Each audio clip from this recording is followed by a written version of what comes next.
اس لیے کہ ہم نے جس آیت کو آپ کے سامنے تلاوت کیا، قل لا اسألکم علیہ اجرا الا المودۃ فی القربى، کہ حبیب کہہ دیجئے کہ ہم اجر رسالت اس کے علاوہ کچھ اور طلب نہیں کرتے کہ تم میرے اقربا سے مودت کرو۔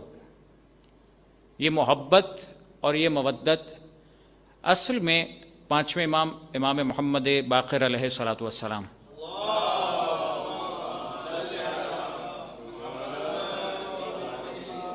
آج کی ہماری گفتگو کا موضوع ہی فقط محبت اور مودت ہے۔ بعض روایات میں جو پانچویں امام سے نسبت رکھتی ہیں، جملہ یہ فرمایا گیا الدین هو الحب والحب هو الدین، دین نام ہی محبت کا ہے اور محبت ہی انسان کا دین ہوا کرتی ہے۔ بس یہ جو دین انسان اپنا رہا ہے، یہ کہتا ہے ہر انسان دنیا کا جو مسلمان ہے کہتا ہے میرا دین اسلام ہے۔ تو یہ پانچویں امام فرما رہے الدین هو الحب، دین تو ہے ہی محبت کا نام۔ کیا مطلب؟ بعض اوقات لوگوں کو یہ بات بھی تھوڑی سی گراں گزرتی ہے کہ کل رات کو ماتم کر رہے تھے، آج رات کو خوشی منا رہے ہیں، ایک دم سے حال کیسے بدلتا ہے؟ تو میں ایک چھوٹی سی مثال آپ کی خدمت میں عرض کرتا ہوں تاکہ ہمارے کم سن ساتھی بھی، نوجوان ساتھی بھی سمجھ سکیں۔ ایک مرتبہ صلوات پڑھیں محمد و آل محمد پر۔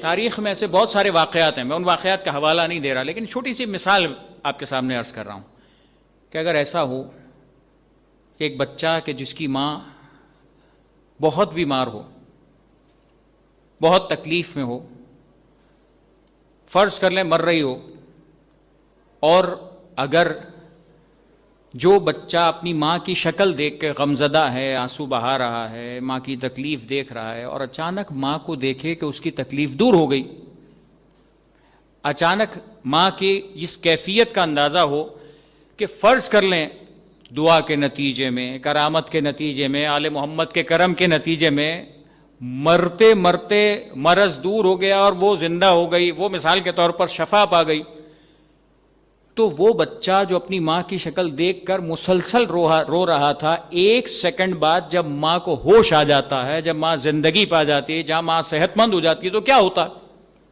فطرت ہے انسان کی، اسے بولنا کچھ نہیں پڑتا، یہ ماں سے محبت کا تقاضا ہے۔ جب ماں غمزدہ تھی، بیٹے کا دل رو رہا تھا، جس وقت جس لمحے ماں مسکرائی ہے، جس لمحے ماں نے سکون پایا ہے، بیٹے کا دل سکون میں آ گیا۔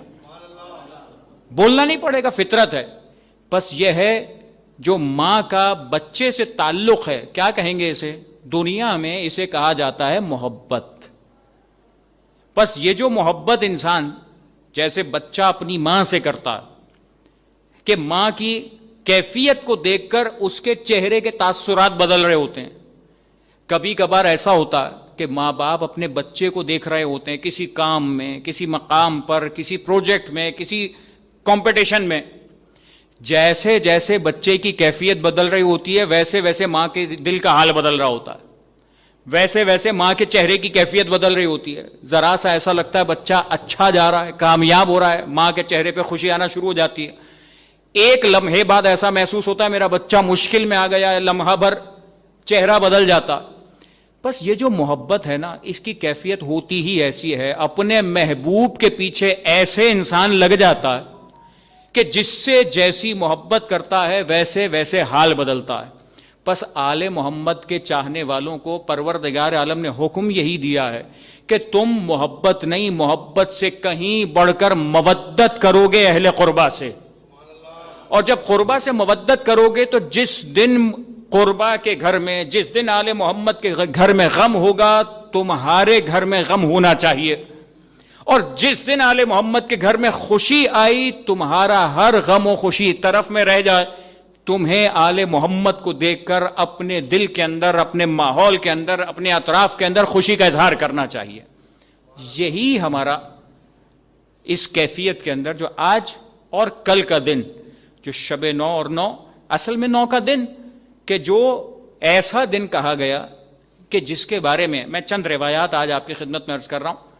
تاکہ ایک ذہن میں بات واضح ہو جائے کہ یہ عید کب سے عید ہے. سوال ہے نا, بہت سارے بچوں کے ذہن میں ہوگا, بہت سارے لوگوں کے ذہن میں ہوگا, یہ عید کب سے عید ہے؟ اس دن کو خدا نے کب عید بنایا تھا؟ کیا یہ چوتھے امام کے بعد سے عید ہے؟ کیا یہ اس سے پہلے عید تھی؟ تو کب سے عید تھی؟ کیا امام حسین علیہ السلام کے زمانے میں عید تھی؟ کیا امام حسن علیہ السلام کے زمانے میں عید تھی؟ کیا امیر المؤمنین علی ابن ابی طالب علیہ السلام کے زمانے میں عید تھی؟ کیا رسول خدا حضرت محمد مصطفیٰ صلی اللہ علیہ وآلہ وسلم کے زمانے میں عید تھی؟ سب مل کے صلوات پڑھ دیں.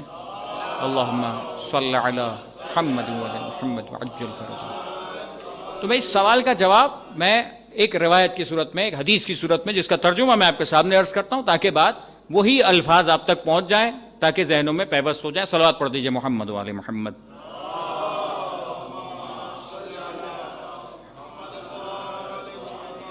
اب وہ جملہ میں آپ کے سامنے عرض کر رہا ہوں. روایت یہ فرمائی گئی, کتاب اقبال سید ابن طاؤس کی کتاب, روایت میں فرمایا گیا کہ ان رسول اللہ صلی اللہ علیہ وآلہ وسلم, اللہ کے رسول نے خدا سے دعا کی, خدا سے ایک سوال کیا. کیا سوال کیا؟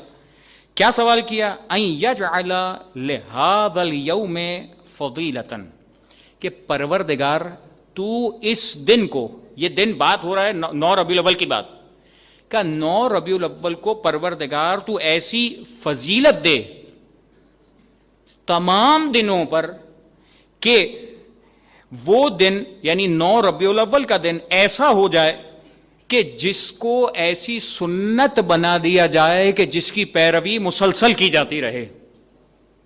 یعنی اے پروردگار تو اس دن کو عید بنا دے, تو اس دن کو بہترین فضیلت دے دے. جب تو فضیلت دے دے گا تو یہ قیامت تک یہ فضیلت برقرار رہے گی. اچھا پھر کیا ہوگا؟ اور پھر جملہ فرمایا گیا وَأَنَّ الْمَلَائِكَةَ فِي 7 سَمَاوَاتٍ. صرف ایسا نہیں ہے کہ اللہ کے رسول نے دنیا والوں کی بات کی ہے, یہ دن وہ ہے جس دن ملائکہ 7 آسمانوں پر, جو ملائکہ ہیں ان کی بات ہو رہی ہے, یعیدون ذالک اليوم, وہ 7 آسمان کے ملائکہ اس دن میں عید مناتے ہیں. یعنی یہ وہ دن خاص ہے کہ جس دن کی عید صرف انسان نہیں مناتا, انسانوں میں بھی خاص صرف آل محمد کا چاہنے والا مناتا ہے. اور آل محمد کے چاہنے والوں کے ساتھ مصروف عید کون ہوتا ہے, مصروف خوشی کون ہوتا ہے, مصروف سرور کون ہوتا ہے؟ یہ وہ ہوتے ہیں جو 7 آسمان کے ملائکہ ہوتے ہیں. سارے جملہ تو میرا نہیں, میں روایت پہ پیش کر رہا ہوں. پھر فرمایا وَأَنَّ اللَّهَ تَعَالَى, اور پروردگار کیا کرتا ہے اس دن میں, خدا کیا انسان کو عطا کرتا ہے, آلَ عَلَى نَفْسِهِ, پروردگار عالم نے قسم کھائی اپنی ذات کی, اپنے نفس کی. کیا؟ اَن یحب, کہ پروردگار محبت کرے گا, پسند کرے گا کس کو؟ من تعید فی ذالک اليوم, جو شخص اس دن کو عید منائے گا پروردگار اس سے محبت کرے گا. اب جسے خدا کی محبت چاہیے وہ اس دن کو عید منائے گا, اور جو کسی اور کی محبت کا خواہاں ہے تو وہ کسی اور جگہ جائے. بس جملہ فرمایا محتسبا ثواب الخافقین, اس امید کے ساتھ وہ عید منائے کہ اگر مشرق اور مغرب کا ثواب حاصل کرنا چاہتا ہے تو اس دن عید منائے. اب آپ ان جملوں کو جو آگے میں روایت پیش کروں گا آپ غور کرتے جائیے گا. میں کوشش کروں گا کہ الفاظ ہی آپ کے سامنے آج پیش کروں, اپنے مطالب, اپنی چیزیں, تشریحات کم پیش کروں تاکہ یہ بات مکمل طور پر آپ تک پہنچ سکے. صلوات پڑھ دیجئے محمد وعلی محمد پر.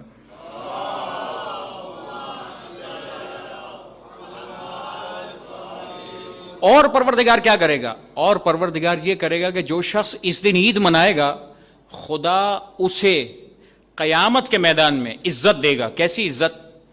ایسی عزت دے گا کہ اس کی شفاعت کو, جو اس دن عید منانے والا ہوگا نا, اس کی شفاعت کو اس کے اقربا, اس کے رشتہ داروں, اور اس کے جو قریبی رشتہ دار, خونی رشتہ دار ہیں, ان کے حق میں اس بندے کی شفاعت کو قبول کرے گا جس نے 9 ربیع الاول کی عید منائی ہوگی. یعنی اب بات یہاں پہنچ گئی ہے کہ جو عید منائے گا اسے تو یہ ملنے والا ہے شرف، اور جو عید نہیں منائے گا اسے پروردگار، یہ کہیں اور عیدوں میں نہیں ملتا کہ جہاں پروردگار عید سیلیبریٹ کرنے پر ایسی پروردگار عالم نے نعمتوں کا اور شرف کا وعدہ کیا، پھر فرمایا کہ پروردگار کیا کرے گا، اور خداوند متعال اس کے مال کو بڑھا دے گا۔ دنیا کا ہر انسان مال چاہتا ہے، وَلَا يَزِيدَنَّ فِي مَالِهِ، وہ پروردگار اس شخص کے مال کو یقیناً بڑھا دے گا۔ کس کے؟ ان وسع علی نفسہ وعیالہ، جو شخص اس دن یعنی 9 ربیع الاول کے دن اپنے اور اپنے گھر والوں پر خرچ کرے گا، وسعت دے گا، اس دن ہاتھ کھلا رکھے گا، پروردگار اس کے اوپر مال کی بارش کر دے گا۔ یعنی طریقہ بھی بتایا کہ عید منانی کیسے ہے۔ اب یہ جملے جو پیش کیے گئے، کتاب اقبال میں نے حوالہ دیا کہ اللہ کے رسول حضرت محمد مصطفیٰ صلی اللہ علیہ وآلہ وسلم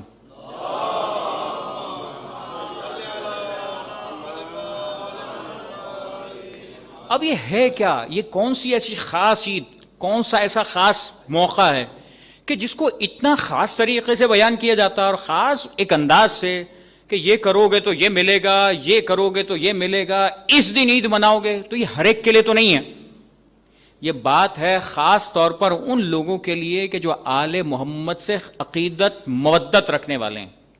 ظاہر ہے کہ یہ وہ عید مناتا ہے کہ جو آل محمد کا چاہنے والا خاص طور پر ہو۔ اب میں جملہ آپ کی خدمت میں عرض کروں، کبھی شاید میں نے حدیث آپ کی خدمت میں عرض کی تھی کہ ایک شخص 5ویں امام محمد باقر علیہ الصلوۃ والسلام کی خدمت میں آیا،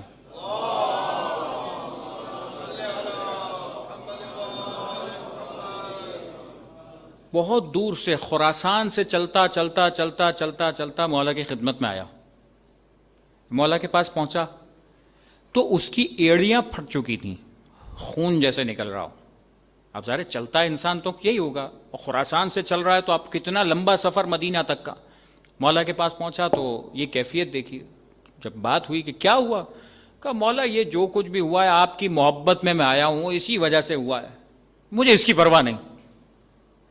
خلاصہ روایت عرض کر رہا ہوں، مولا نے پلٹ کے جملہ کہا، یہ کیا تھا؟ یعنی اس نے پیر پھٹ گئے، خون نکل رہا تھا، تکلیف تھی، کچھ بھی تھا، اس کو اس کی پرواہ نہیں تھی، دوسرے دیکھ رہے تھے تو محسوس کر رہے تھے اتنی تکلیف اٹھا کے آیا ہے، لیکن خود کہنے لگا مولا آپ کی محبت میں آیا ہوں، اور محبت میں تو یہ ہوتا ہے، کوئی بات نہیں، اس محبت میں مجھے اس کی پرواہ نہیں۔ مولا نے پلٹ کے جملہ کہا، ابشر، تو خوشخبری لے، انت واللہ تحشر معنا، خدا کی قسم تو قیامت میں ہمارے ساتھ محشور ہوگا، ہمارے ساتھ محشور کیا جائے گا۔ کہا مولا یہ آپ نے جو بات کی تعجب ہوا، مولا نے بات سمجھائی، کہا تو کیا سمجھتا ہے، یہ جو تو نے محبت کا اظہار کیا ہے نا کہ تو اپنے مولا واقع کی خدمت میں چلتا چلتا چلتا آیا اور تو نے تکلیف کی پرواہ بھی نہیں کی کہ تجھے جو تکلیف ہوئی، تیرا پیر زخمی ہوا اور تو فقط محبت کا نام لے کے آ گیا، تو کیا سمجھتا ہے دین کس چیز کا نام ہے؟ دین کیا کسی اور چیز کا نام ہے؟ حل الدین الا الحب، کیا دین محبت کے علاوہ کسی اور چیز کو بولتے ہیں؟ یہی تو تھی محبت کہ جس کے بارے میں پروردگار کہتا ہے۔ اب 5ویں امام نے سمجھایا، قل ان کنتم تحبون اللہ فاتبعونی یحببکم اللہ، کہا رسول خدا کو پروردگار عالم نے پیغام دیا تھا، کیا کہا ان سے کہہ دیجئے اگر تم اللہ سے محبت کا دعویٰ کرتے ہو تو کیا کرو؟ کہا اللہ سے محبت کا دعویٰ ہے تو ان سے کہہ دیجئے کہ اللہ سے محبت کا دعویٰ کرتے ہو تو فاتبعونی، میری اتباع کرو۔ جب رسول کی اتباع کرو گے تو کیا ہوگا؟ یحببکم اللہ، پروردگار تم سے محبت کرے گا، ویغفر لکم ذنوبکم، اور تمہارے گناہوں کو خدا بخش دے گا۔ یعنی اللہ کے رسول کی اتباع، کیا مطلب اللہ کے رسول کی اتباع؟ اللہ کے رسول فرما رہے ہیں ہم نے خدا سے مانگا تھا 9 ربیع الاول کی عید وہ ہے جو منائے گا اسے پروردگار یہ شرف دینے والا ہے، پس جو رسول کی اتباع کرنے والا ہے وہ رسول کی اتباع میں جہاں جہاں رسول خوش ہوئے، جہاں جہاں آل رسول خوش ہوئے، وہاں پر خوشی مناتا ہوا ہی نظر آئے گا۔